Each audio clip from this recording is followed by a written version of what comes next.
El día de hoy Dios nos va a enseñar cómo se vive en la abundancia que Dios ha preparado para nosotros.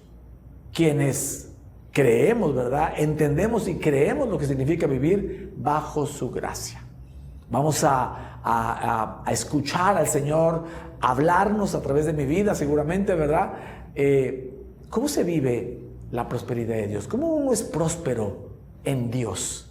Cuando uno vive, entiende y cree que vive bajo la gracia. Vamos a hablar de eso. Vamos a la Biblia, por favor. Salmos, capítulo 37, versos 23 y 24, dice así: el Señor afirma los pasos del hombre cuando le agrada su modo de vivir. Podrá tropezar, pero no caerá, porque el Señor lo sostiene de la mano.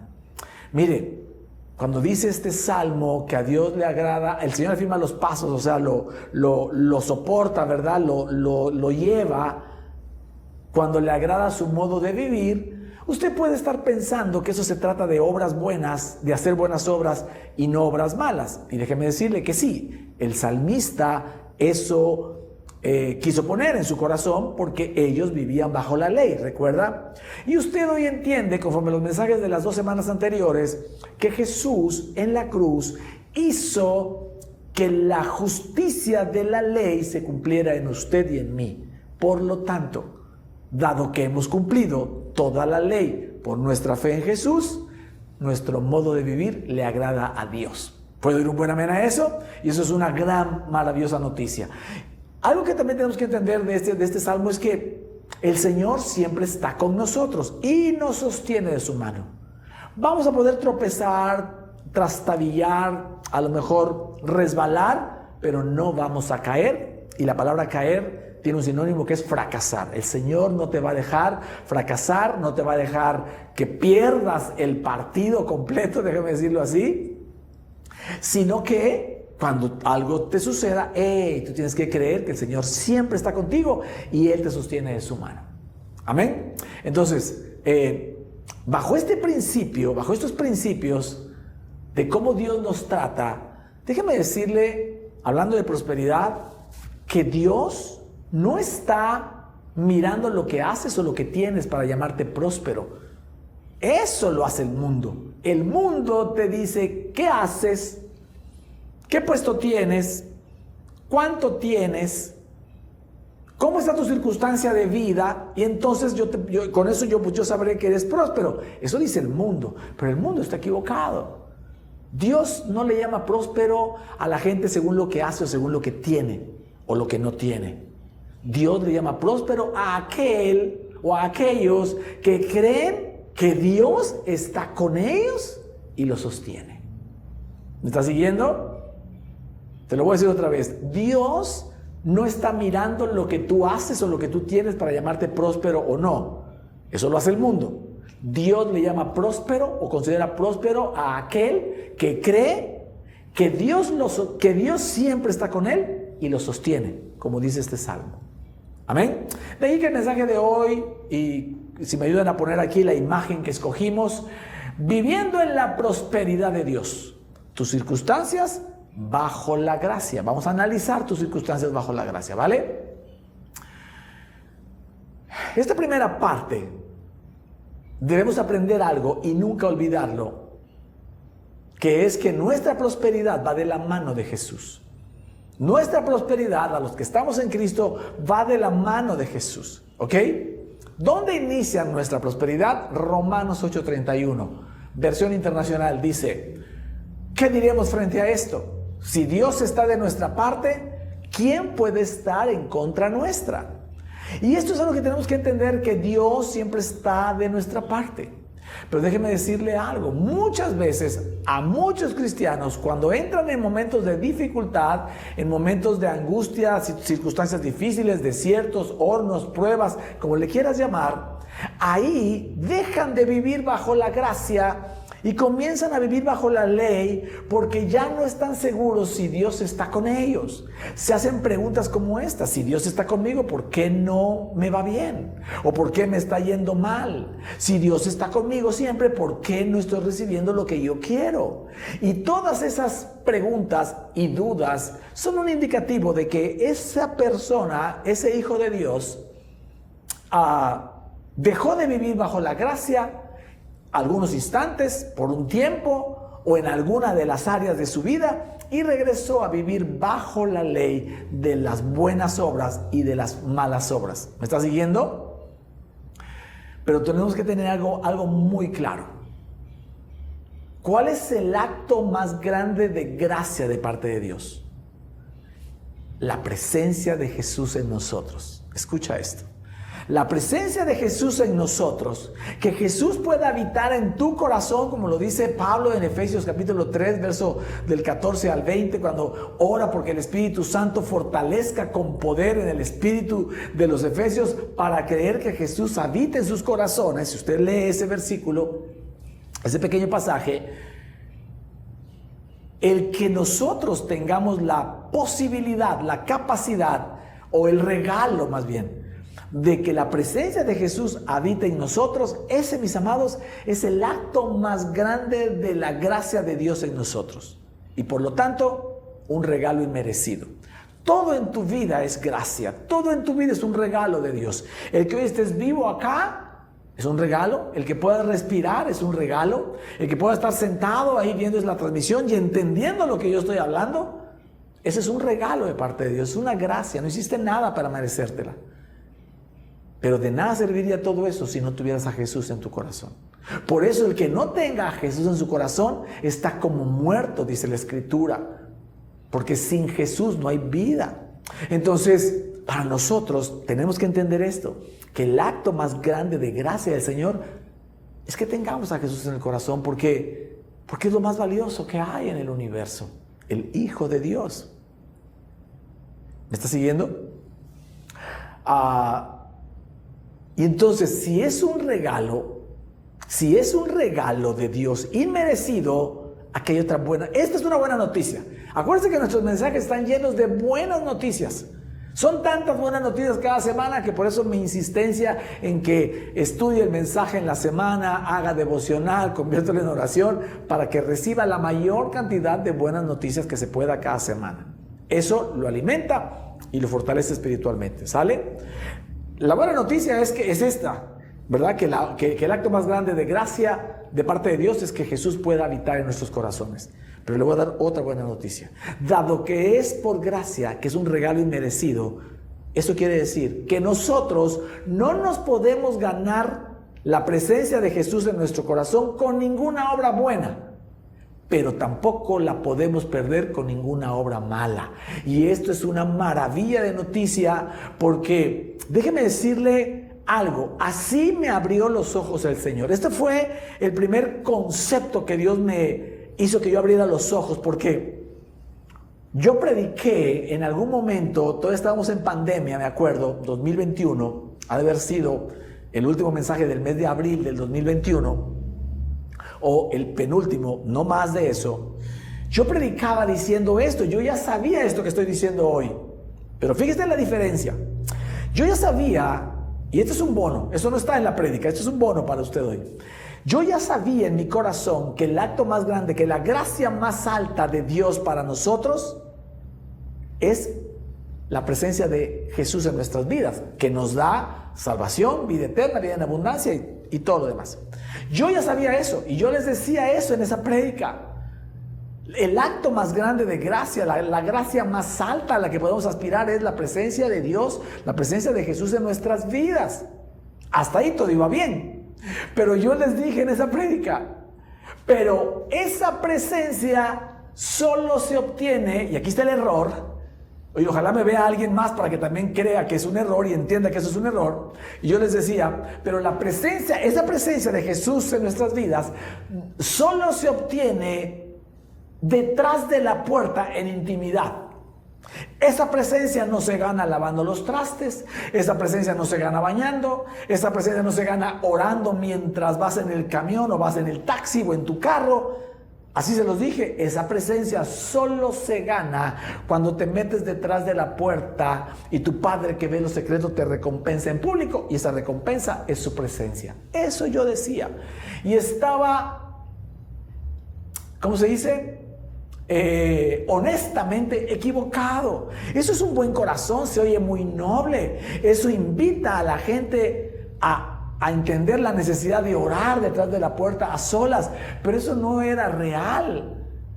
Lo real es esto que estoy diciendo hoy, que fue lo que al día 2 de mayo del 2021 salí a decirles: perdón, había un detalle que yo no había visto, mis ojos estaban solo entreabiertos, veía como ese ciego al árbol, ¿verdad? Borrosos, a los hombres borrosos como árboles. ¿Por qué? Porque si el acto más grande de Dios es tener la presencia de Jesús, eso no lo podemos ganar con nada, ni con 24 horas al día, 365 días al año orando. No hay manera que alguien se meta a orar todo el año completo, que ahí coma, ahí desayune, y ahí cene, y ahí le lleven el agua, y esté orando, que pueda ganar una micra, un pedacito de la presencia de Jesús. ¿Por qué? Porque la presencia de Jesús no se gana por obras, se gana por fe. Se obtiene por fe en la obra de la cruz, porque es un regalo inmerecido. Es por gracia. ¿Me está siguiendo la diferencia? Entonces, ¿qué sucede? Que cuando yo le digo a la gente, yo le decía a la gente, tienes que ir a orar para tener la presencia, esta presencia del Señor, pues gloria a Dios por los que iban. Pero ¿qué pasaba con los que no podían ir? Que asumían que no la tenían. O dos, los que iban un día a la semana, pues sabían que la presencia de Jesús ese día sí estaba, pero todos los demás días que no oraron, no estaba. Y eso no es así. La presencia de Dios, la presencia de Jesús en nuestras vidas es una promesa que Jesús nos dio cuando dijo: yo estaré con ustedes todos los días hasta el fin del mundo. Y su promesa Él la cumple, y no la va a cumplir dependiendo de si tú eres bueno o eres malo, o eres medio bueno o eres medio malo.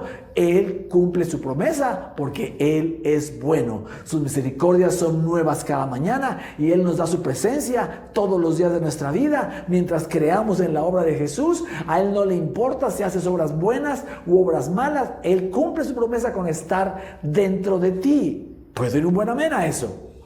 Eso no significa, entonces yo voy a ser malo y no me va a importar. Claro que no. Al contrario, cuando tú entiendes que no importa lo que tú hagas, bueno o malo, Él sí cumple su promesa porque Él fue bueno al ir a la cruz por ti, eso te aleja de lo malo, te aleja de pensar cosas malas, te aleja de querer ver cosas malas, te aleja de querer hacer lo malo, porque ya no estás bajo la ley, que es lo que le da poder al pecado. Estás bajo la gracia que limpia tu pecado. Esta es una excelente, buena noticia. Su presencia es una promesa. Amén. Y Él la cumple. No es que la va a cumplir, Él la cumple. Ahí está Jesús en tu corazón. Hagas lo bueno o lo malo, porque no se trata de ti, se trata de Él. ¿Puede ir un buen amén? Amén. ¿Cómo se complementa la prosperidad de Dios en nosotros? Romanos 8:32, del 31 y el 32, dice: el que no escatimó a su propio Hijo, sino que lo entregó por todos nosotros, ¿cómo no habrá de darnos generosamente junto con Él todas las cosas? Esto es una promesa de prosperidad. Si ya te dio al Hijo, que es lo más grande que hay en el universo, lo más valioso, lo más costoso, le costó toda la sangre, le costó la separación de Dios y el Hijo por llevar todo el pecado de la humanidad por un tiempo. Cuando Jesús dijo: ¿por qué me has abandonado, Señor? Bueno, todo eso, si ya te lo dio a ti, tienes que creer. ¿Cómo no me dará todo lo demás? Y todo lo demás incluye todo lo demás: las cosas materiales, las cosas emocionales, las cosas espirituales, todo lo demás. Entonces, de aquí podemos sacar 3 cosas muy concretas. Tu prosperidad material es cuestión de tiempo. Punto. Que se materialice tu prosperidad es cuestión de tiempo. ¿Puede ir un buen amén? 2, tienes que creer que tienes un futuro próspero. Amén. Porque si ya tienes a Jesús, tu futuro cada vez será más y más próspero. Hablando de circunstancias, hablando de materialidad, hablando de la prosperidad del mundo, si quieres. ¿Ok? Y 3, algo que dice aquí es, ¿cómo no nos dará junto con Él todas las cosas? Es aquí donde tenemos que entender que la prosperidad de Dios viene cuando estamos pegados a Jesús, cuando la queremos para, por y en Jesús. ¿Se acuerda? Él es la plenitud de todo, todo está hecho en Él, por Él y para Él. Entonces, que tú anheles cosas, que quieras tener una familia, tienes que pensar que es para Él. ¿Quieres tener hijos? Que sean para Él. ¿Quieres tener una bonita casa? Que sea para Él. Un buen matrimonio? Que sea para Él. Que Él esté ahí. Porque cuando tú pides cosas y en tu corazón, no está Jesús, o puede no estar, o te da lo mismo que esté o no esté, Dios no te lo va a dar, porque es muy probable que esa bendición va a añadir tristeza. Y la palabra de Dios dice, Proverbios 10:22, que la bendición de Jehová es la que enriquece y no añade tristeza con ella. Así que te quede muy claro, tu prosperidad va de la mano de Jesús. Jesús no es una religión, que venga los domingos y te sientes acá, o que lo veas en tu dispositivo, ¿verdad? Donde estés. Eso no es Jesús. Eso es el que tú quieres darle al Señor tu primicia de tu semana, porque quieres estar con Él. Lo primerito de la semana es para ti, Señor. Y quiero escucharte, quiero sentirte, quiero verte, quiero aprender más de ti. Buscad el reino, buscad. La palabra buscad en el original griego tiene que ver con anhelo más conocimiento de ti, anhelo más experiencias contigo. Eso es buscad. No es a ver si me lo encuentro. Y no, pues ya lo encontraste desde hace años. No, es buscar su reino y buscar su justicia. Es querer cada día tener una experiencia con su justicia, con su amor, con su gracia, con su favor, con su restauración. Y también poder hacer eso mismo para el prójimo. Porque esa es la vida de un cristiano. Amar a Dios y amar al prójimo. ¿Me está siguiendo? Así que esa es la prosperidad, ¿verdad? Ese es el que nuestra prosperidad va de la mano de Jesús. Ahora, esta segunda parte. Tenemos que entender el principio. Te voy a decir cuál es el principio de la prosperidad de Dios. Como principio. El principio de la prosperidad de Dios es saber que eres próspero porque tienes a Jesús. Y no por lo que tienes material o porque tienes circunstancias favorables. Ese es el principio de la prosperidad en Dios. Va de nuevo. La prosperidad en Dios, el principio de la prosperidad en Dios es saberte tú que eres próspero porque tienes a Jesús en tu corazón y no porque tienes cosas materiales o unas circunstancias muy favorables. ¿Me estás siguiendo? Si Jesús es la gracia, es el acto, la presencia de Jesús en ti es el acto más grande de gracia, tú tienes que tener muy claro que el principio, lo más alto de la prosperidad es saberte próspero, creerte próspero, sentirte próspero, porque Jesús vive en ti. Lo demás es secundario. Amén. No digo que no importe, pero no va primero, va después. Pero esto, mis amados, tiene que estar en tu corazón. No solamente en tu mente, tiene que ser una verdad. Y el que sea una verdad solo depende de ti y del Señor. Yo no puedo hacer nada. Yo, tu pastor, no puedo hacer nada para que eso de verdad esté en tu corazón y no solamente en tu mente. Yo, ni tu padre, ni tu madre, ni tu esposo, ni tu esposa, ni tus hijos, ni nadie de tus hermanos alrededor puede hacer algo para eso. Esto es solamente un tema entre tú y Dios. En la medida que tú vayas caminando con Él, recibiendo de Él, entendiendo su gracia, creyendo su gracia, fortaleciéndote espiritualmente, entre más te fortalezcas espiritualmente, más fácil, déjame decirle así, o menos difícil será que este principio de prosperidad esté en tu corazón y no solo en tu cabeza, que tu cabeza y tu corazón estén conectados. Lo entiendo y lo creo, que soy próspero porque Jesús está en mí. que soy próspero, aunque no tengo tal, aunque no tengo aquello, aunque me están pasando cosas que no me gustan, difíciles, oscuras, complicadas, yo soy próspero. Yo soy próspero. Y eso es algo que yo lo creo firmemente y anhelo que usted también lo crea, porque la historia de José, y usted sabe, le he predicado de José hace mucho y le he enseñado que José es una imagen, un prototipo, un tipo, una tipología de, una sombra de Jesús. Y Benjamín, su hermano, es una figura de nosotros como Iglesia Bajo la Gracia. Los 10 hermanos son figura de la ley, figura de Israel. Y ahí le expliqué toda la historia de José, ¿se acuerda? Bueno, voy a retomar un poco esa historia de José porque José sabía su valor. Sabía lo que él valía. Él era próspero porque él tenía la presencia de Dios. Dios le había hablado desde pequeño, le mostró un sueño donde le mostraba cosas que eran inimaginables. Él lo creyó y se mantuvo creyendo eso toda su vida.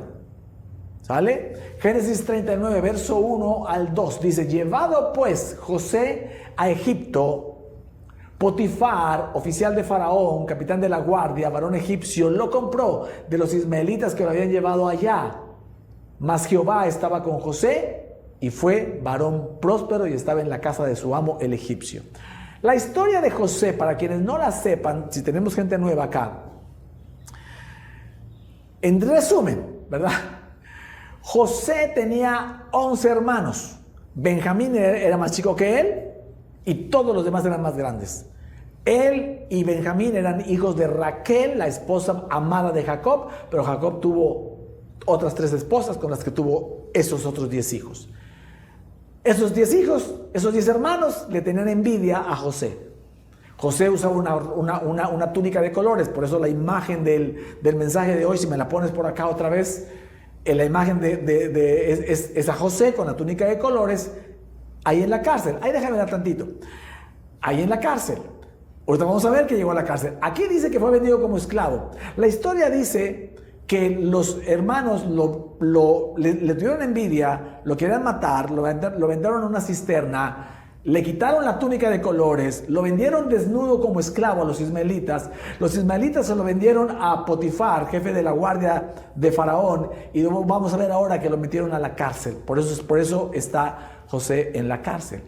Sí, ya sé, teológicamente la imagen no es correcta porque José no estaba allá adentro con una túnica de colores, porque la túnica de colores ya se la habían quitado los hermanos antes de mandarlo a la cisterna. Pero te digo algo, esta imagen con la túnica de colores adentro de la cárcel es una túnica de colores espiritual. Jacob le puso una túnica de colores natural que los hermanos rompieron, llenaron de sangre y se la llevaron al papá para que pensaran que estaba muerto. Pero la túnica de colores verdadera, la importante, es la que Dios le había puesto a José y José no se la quitó. Por eso la imagen de José adentro de la cárcel sigue siendo válida, porque es una túnica espiritual donde él se sabía muy amado de su padre, en este caso de Dios. Amén. Entonces, piensa esto: José fue vendido como esclavo y los esclavos se vendían desnudos, ¿sale? Y desnudo es desnudo completo.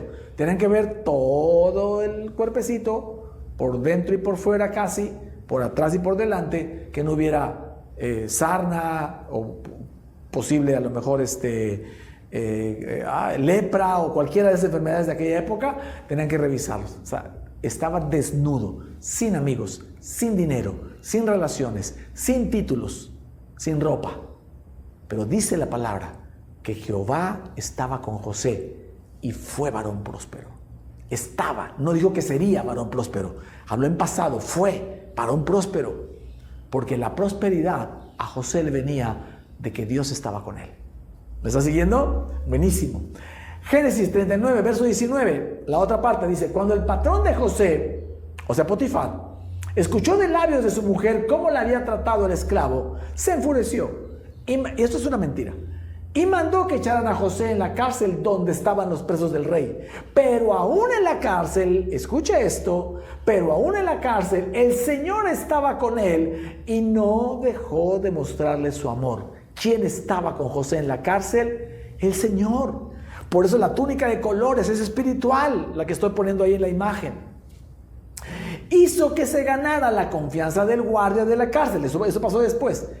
Hizo Dios que se ganara la confianza del guardia de la cárcel, el cual puso a José a cargo de todos los prisioneros y de todo lo que allí hacía.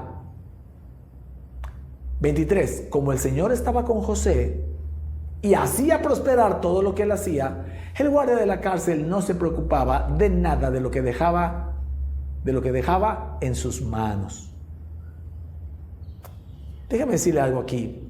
La circunstancia visible de José, la circunstancia natural, la que el mundo puede ver, no era nada buena.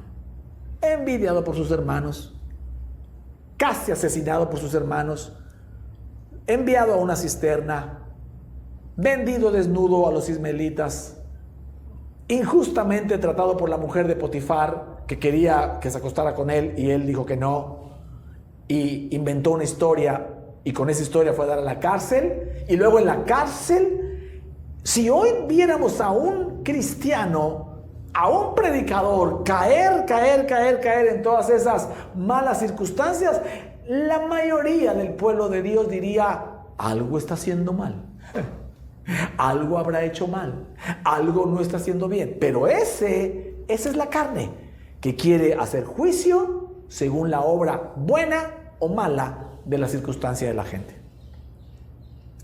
Pero Dios no trataba así a José.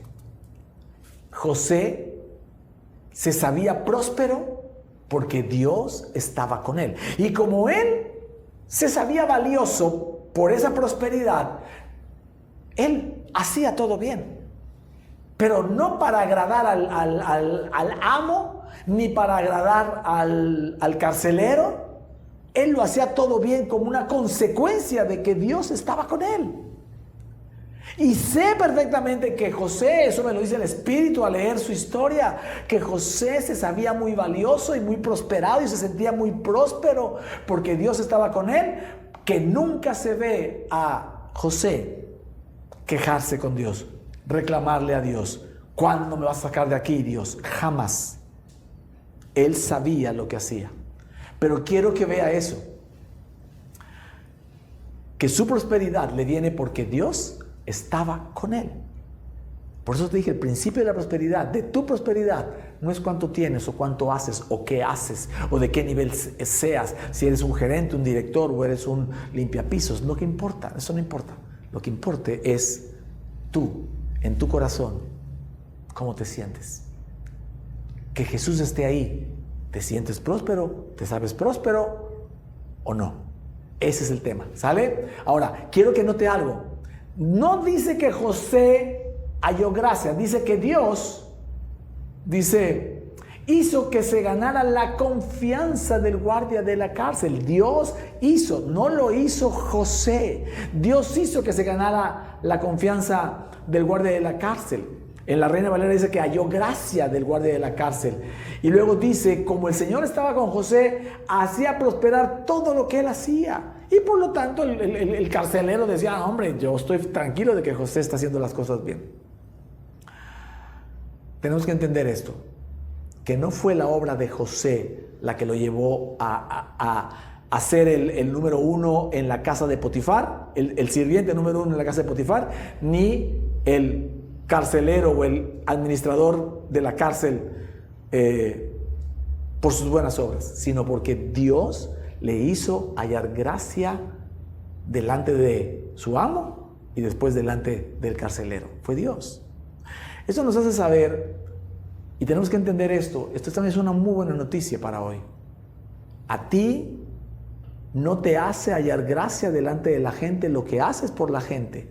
A ti te hace hallar gracia delante de la gente Dios. Tienes que creerlo.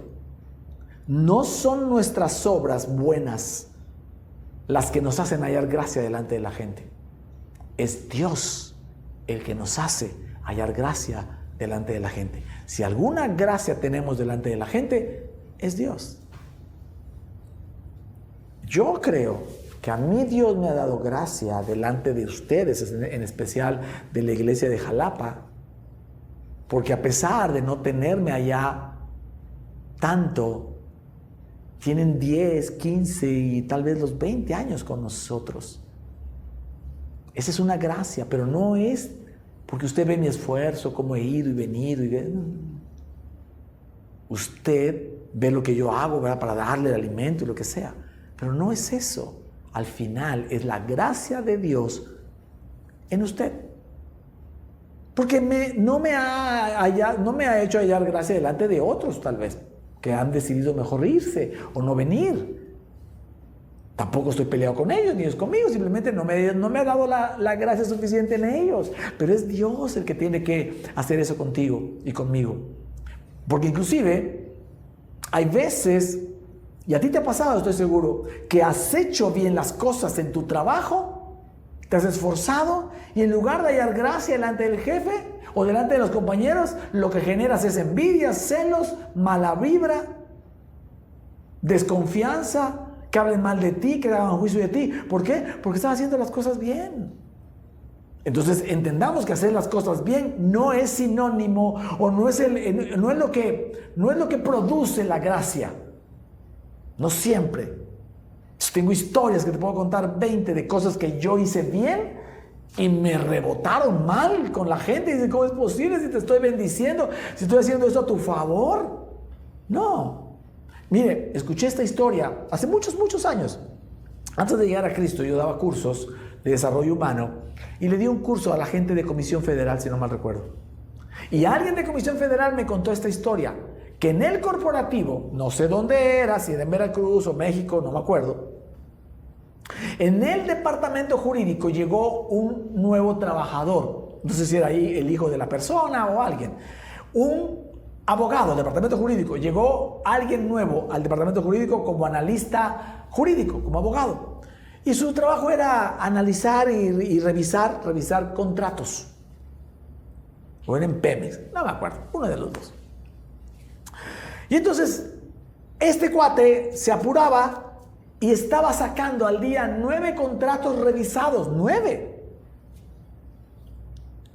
El líder sindical de la zona vino porque alguien lo acusó y le vino a decir, hey, aquí en el departamento jurídico solo se sacan 2 contratos al día. Y él dijo, ¿cómo 2? Si el tiempo me da para sacar 7, 8, hasta 9 o más.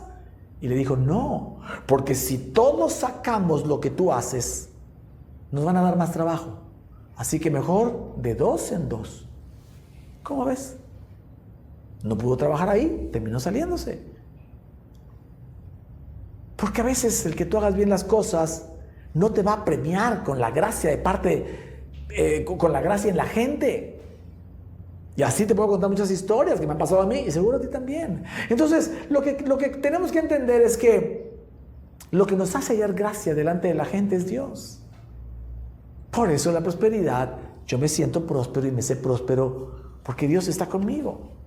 Le conté hace unas semanas atrás, ya como 3 o 4 meses, que le conté que en un momento de dificultad, ¿verdad?, y de cosas que se estaban poniendo muy complicadas alrededor de todo lo que yo hago, Dios me dijo, lo estás haciendo bien.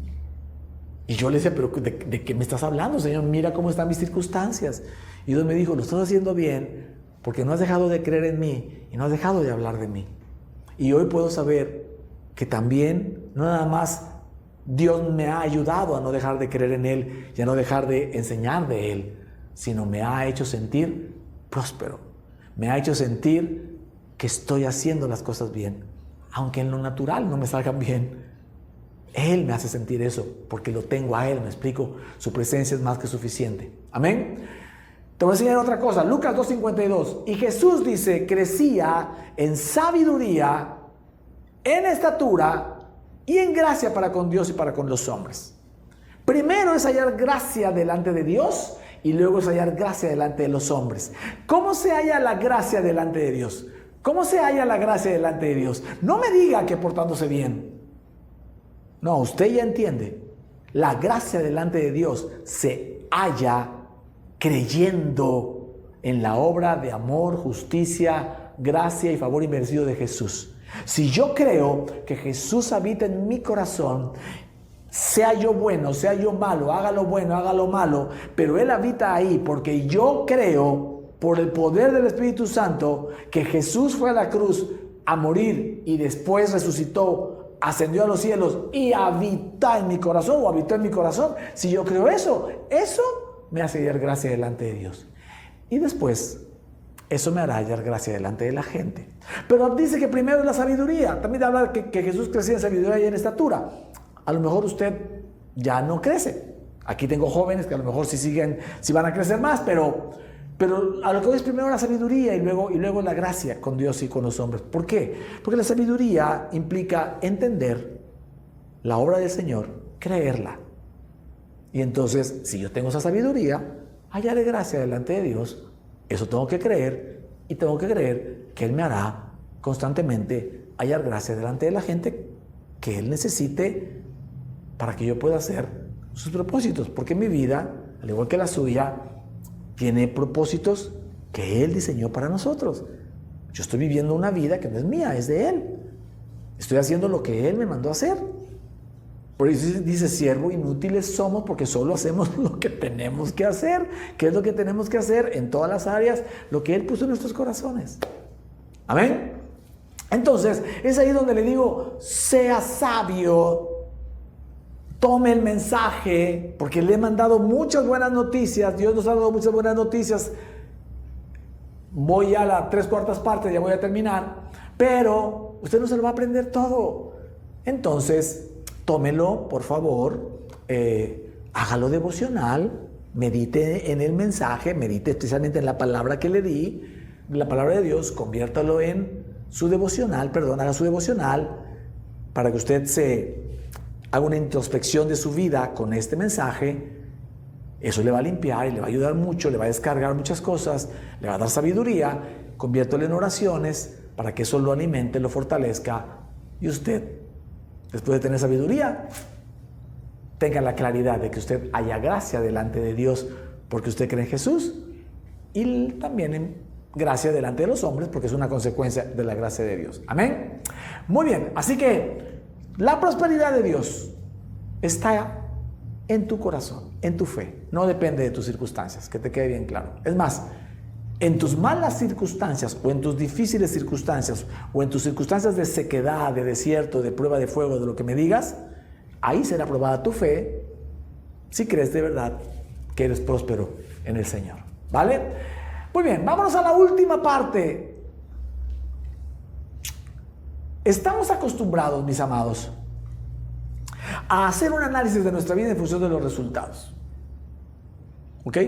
Pero hay momentos de la vida en que a veces los resultados se pintan tristes, desoladores, desconsoladores, desalentadores, pintan mal, a veces hasta catastróficos. Pero debemos entender algo, que ahí no es el final.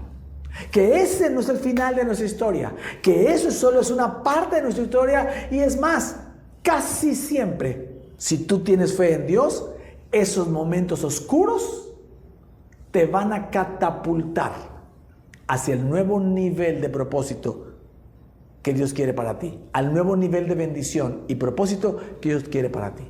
Por eso esta parte se llama, la catapulta de Dios está en la oscuridad. Los momentos más oscuros de la vida de la gente, Dios los usa como plataformas de lanzamiento para el siguiente nivel de fe y propósito y bendición que necesitamos. Y eso lo sabían los jóvenes hebreos. De hecho, los hornos de fuego, el horno de fuego es una representación de una prueba difícil en la vida, una circunstancia adversa, una aflicción complicada en la vida.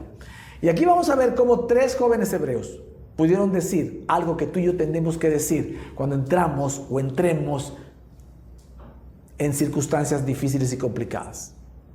Ellos, para tener un poquito la historia, para quien no se la sepa, fueron llevados de la cautividad de Israel hacia Babilonia. Y ahí en Babilonia el rey Nabucodonosor decretó, hizo una estatua de oro y todo el mundo tenía que adorarla.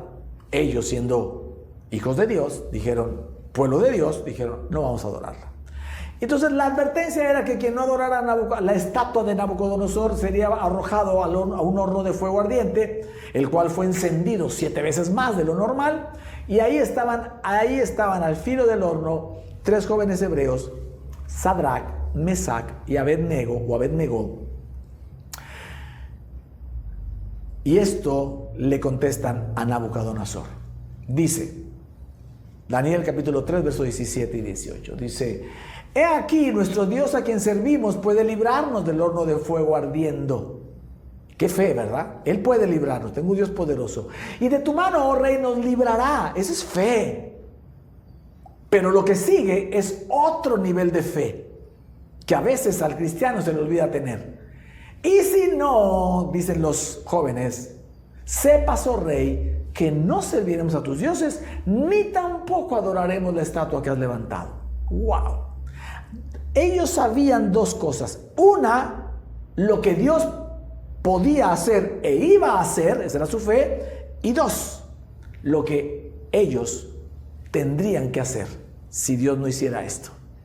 Entonces ellos dicen, yo tengo un Dios, tenemos un Dios que puede, que tiene el poder para librarnos, y es más, de una cosa nos va a librar. Conozco a mi Dios, pero te digo otra cosa, y solo lo digo, y solo lo dijeron para glorificar a Dios y para hacerle entender a Nabucodonosor quién era su Dios. Si no nos librara, yo no voy a perder mi fe, yo no voy a adorar una estatua de oro, yo no voy a ir tras dioses ajenos, yo no voy a hacer nada, porque mi fe va a estar intacta. Porque mi prosperidad, conforme al mensaje, diría, no está en lo que Dios me permite tener como circunstancias, está en mi relación con Él, en nuestra relación con Él. Ahí está la prosperidad, ahí está la fe, ahí está el 100% de tu relación con Dios, entre Él y tú, en lo espiritual. Lo material, lo que se materializa, es una consecuencia. Pero ¿qué nivel de fe? Yo creo que Dios me va a librar. Pero ¿y si no? No. Esta es la misma oración que hizo Jesús en el Getsemaní. Señor, yo sé que me puedes quitar esta copa, pero no se haga como yo, hágase como tú. Amén. Un nuevo nivel de fe. ¿Qué fue lo que pasó? Mire, la prueba, lo que hace en ti y en mí, el horno de fuego, el horno de la prueba de la vida, las circunstancias difíciles de la vida, lo que hace en ti y en mí es verificar cómo está tu fe. ¿Vas a chillar? ¿Vas a patalear? ¿Vas a salir corriendo? ¿Vas a empezar a angustiarte de más? ¿Vas a empezar a quererlo resolver con tus propios esfuerzos? ¿Vas a pelear? ¿Vas a destruir todo a tu alrededor porque la vida no te está sonriendo materialmente hablando? Ahí vas a ser probado. Y entonces es ahí donde somos realmente probados, para ver si estamos listos para salir al nuevo nivel de fe, al nuevo nivel de propósito, porque Dios tiene un propósito mayor. Observa esto. Ellos dijeron eso. Muy bien, pues aviéntenlos. Y brum, los aventaron al horno. Pero en cuanto cayeron en el horno, ahí apareció Jesús. Ahí apareció Jesús, una figura de Jesús, porque dice Nabucodonosor, ¿qué no eran tres? Sí, rey, enviamos a tres allá adentro. Pues yo vi un cuarto, y el cuarto tiene el rostro como del Hijo de los Dioses. O sea, él no conocía quién era Dios, mucho menos sabía del Hijo de Dios, pero algo le hizo saber que ese que estaba ahí era el Hijo de Dios. Y tú y yo sabemos que era Jesús. Y eso es algo que tienes que creer. Jesús está en tu horno de prueba. Jesús está en tu circunstancia, porque si Jesús habita en tu corazón, Él no se sale cuando tienes una tormenta, un horno de fuego, una circunstancia complicada. Al contrario, Él está ahí. Y dice la palabra que se paseó con ellos. Se paseó con ellos, o sea, tranquilos todos, porque Dios quiere que la presencia de Jesús en tu vida sea de tal manera que cuando entres en conflictos o en situaciones difíciles, estés en paz, porque si algo necesitas entender, o necesitamos entender, es que se construye una vida día a día en la paz del Señor, en el shalom del Señor. Y te he enseñado que el shalom del Señor no te lo ganas por obras, sino es un efecto de creer en su justicia. Isaías 32 del 15 al 18. Léalo por favor de nuevo. Amén. Entonces, ahí estuvo Jesús. Y entonces apagaron el horno, lo sacaron, pero maravillosamente la palabra dice que no se les quemó ni una pestaña. Oiga, usted se da un boilerazo, ¿verdad? Ahí cuando usted quiere prender el boiler y todo se le quema, el flequillo, las cejas, y apesta a pollo quemado. A ellos no les quemó nada. No olía nada, ni sus ropas se quemaron, ni sus ropas olían a quemado, ni siquiera olían a quemado. Esta es una promesa para ti. Cuando salgas del horno, deja de preocuparte por el horno en el que estás. Nada va a pasar, y mucho menos de vergüenza. Cuando te saque el Señor de ese horno, si tú crees en Él, ni la gente se va a dar cuenta que estabas en ese horno. No se van a dar cuenta, no lo van a tomar en cuenta. No va a haber olor de eso, nada, ni rastros. ¿Me estás siguiendo? Esa es una fe que tenemos que tener. Pero le digo algo, en la prueba Dios se glorifica. El propósito son dos, que Dios se glorifique con tu fe y después Él te va a catapultar. Va a usar esa prueba como una plataforma de lanzamiento para subirte de nivel. Eso fue lo que pasó con los jóvenes hebreos. Daniel 3, 29, 30. Dice, ya cuando los sacó, mira lo que dice Nabucodonosor. Por tanto, dice, yo decreto que se descuartice a cualquiera que hable en contra del Dios de Sadrach, Mesach y Abednego, y que su casa sea reducida a ceniza, sin importar la nación a la que pertenezca o la lengua que hable. No hay otro Dios que pueda salvar de esta manera. ¡Qué glorificación de Dios! De un hombre, de un rey mundano. Después de eso, el rey ascendió a Sadrach, Mesach y Abednego a un alto puesto en la provincia de Babilonia. Oh, amén. Eso es lo que tiene que pasar. Que el Señor se glorifica con tu fe, con tu paz, con tu paseo sobre las llamas ardientes del fuego, de la prueba, de la circunstancia complicada. Y entonces, al ser el glorificado, Él te catapulta. Él te lanza al siguiente nivel de bendición, al siguiente nivel de propósito, porque ya tienes un nivel de fe correcto para esa nueva etapa de tu vida. ¿Puedo ir un buen amén?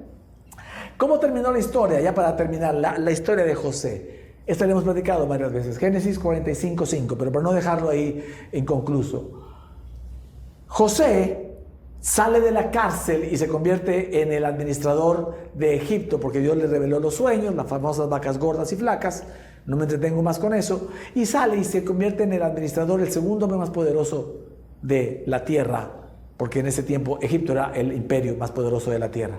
Era Faraón y él. Así de claro. Manda llamar a los hermanos, a los que lo vendieron, y se presenta con él, después de varias cosas, que está maravillosa la historia. Léala por favor, ahí en Génesis.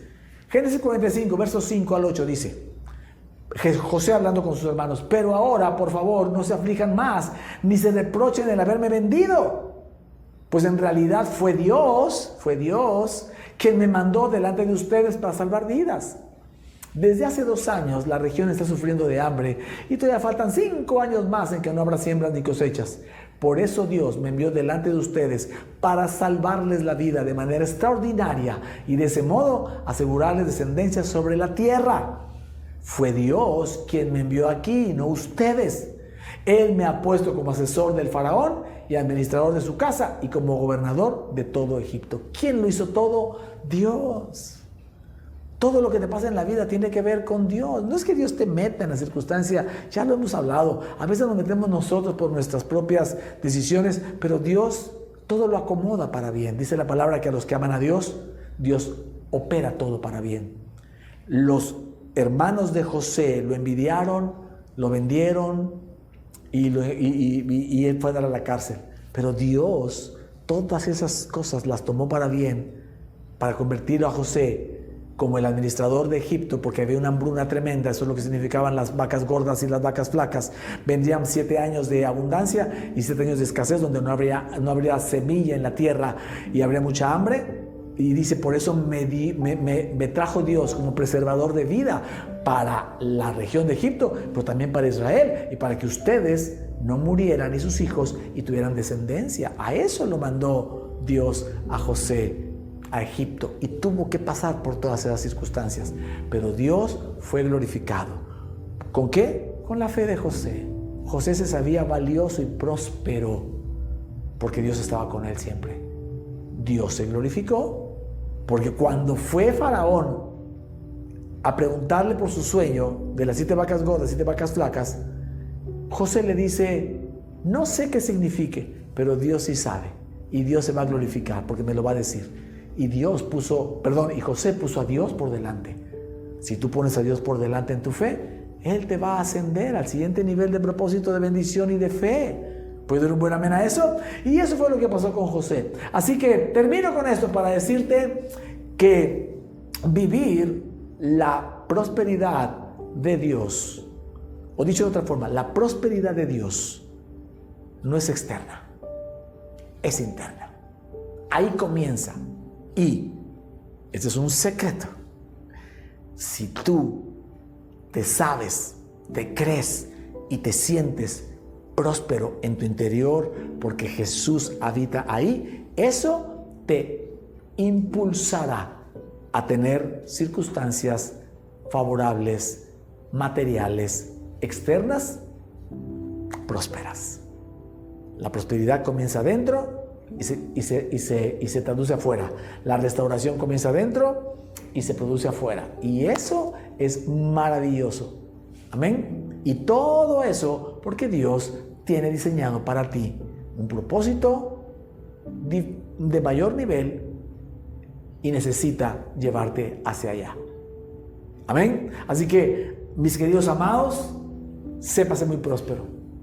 Usted vive en prosperidad. Usted no tiene que hacer nada para salir de aquí, de este mensaje, sabiéndose, creyéndose y sintiéndose.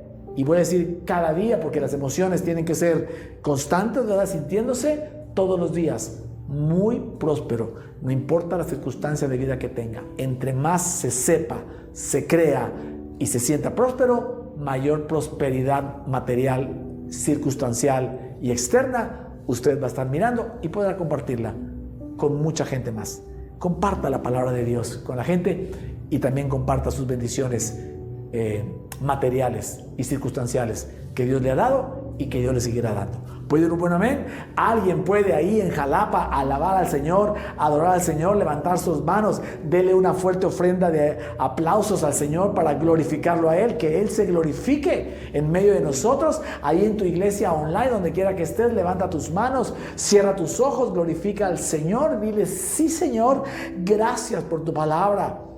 Antes de empezar a adorarlo y a alabarlo, reciba esta palabra de parte de Dios. Reciba la unción de esta palabra, la unción de fe, la unción de prosperidad, la del Señor, la que entra por dentro, porque ahí habita Jesús, y la que multiplicará hacia afuera, hacia mucha gente, hacia muchas naciones, porque eso significa que esta casa, esta iglesia, tenemos los ríos de Dios en nosotros, en el interior, y tocaremos vidas y la gente muerta vivirá y los muertos vivirán. Y este es el año que dijimos, año de cruzar a nado el río de Dios. El río de Dios, en los ríos naturales cruzar a nado es muy cansado. En lo espiritual, el río de Dios es muy fácil, es muy placentero. Vas en el fluir del Espíritu Santo que representan los ríos, y con eso tu fe y tus obras se harán como una consecuencia de tener los ríos de Dios. Amén. Así que sépase próspero, recibe esa prosperidad, comience a imaginarla. Acuérdese que la imaginación es el lenguaje de Dios para usted. El corazón de Dios ve su imaginación. Usted imagínese prosperando en su interior, confiando, creyendo que Jesús está ahí, no importa que sea cualquiera que sea el horno, cualquiera que sea la cárcel, la esclavitud en la que estés hoy. Nada de eso te hace, deja de creer que eres un esclavo, deja de creer que está maldecida tu vida, deja de creer que el diablo está metido ahí, y comienza a declarar que eres alguien próspero porque Jesús habita en tu corazón, y eso implotará de adentro hacia afuera para echar fuera a los demonios, echar fuera a la gente, echar fuera las circunstancias, los hornos de fuego, las pruebas, y Dios te llevará y nos llevará al siguiente nivel de bendición, de propósito y de fe que necesitamos para esa nueva etapa. Estamos convencidos de que pronto el Señor hará que mucha gente venga a conocer el Evangelio de la gracia, porque dígame quién no necesita un mensaje como este. Wow, Señor, gracias te damos. Así que bendecimos, Señor, tu presencia. Gracias por estar aquí. Gracias, Señor, porque tu presencia es una promesa cumplida, que no depende de si somos buenos o malos, sino depende de que tú eres bueno y tu bondad nos persigue, como dice el canto. Gracias, Señor. Aleluya, aleluya, amén, amén. Wow, querida iglesia de Jalapa, ahorita que se cierre la transmisión, quédese, como ese cafecito que se sirve, ese panecito, platique. ¿Qué le gustó más? ¿Qué entendió más? ¿Qué cosas le reveló el Señor? Porque hay cosas que usted puede agregarle, abonarle al mensaje. Platíquelo, bendiga a gente, si hay gente nueva. Tal vez hay gente que entiende menos. Usted le puede ayudar un poquito ahí a que lo entienda mejor desde hoy. Pero sobre todo, insistiré en que el devocional y las oraciones son fundamentales. Eso es sabiduría pura para convertir mensajes en alimento nutritivo y fortaleza espiritual. ¿Sale? Dios me los bendiga grandemente. Les mando un abrazo. Nos veremos pronto para la comida de Navidad, si la terminamos de organizar bien. Y bendigo, ¿verdad?, a todos los que nos ayudan a tener estas transmisiones, tanto presencial como online. A todos ellos, Señor, te pedimos que tú los bendigas con doble ración de gracia y favor, solo por estar sirviendo al Evangelio de tu gracia. Gracias, Señor. Nos vemos en la próxima. Bendiciones.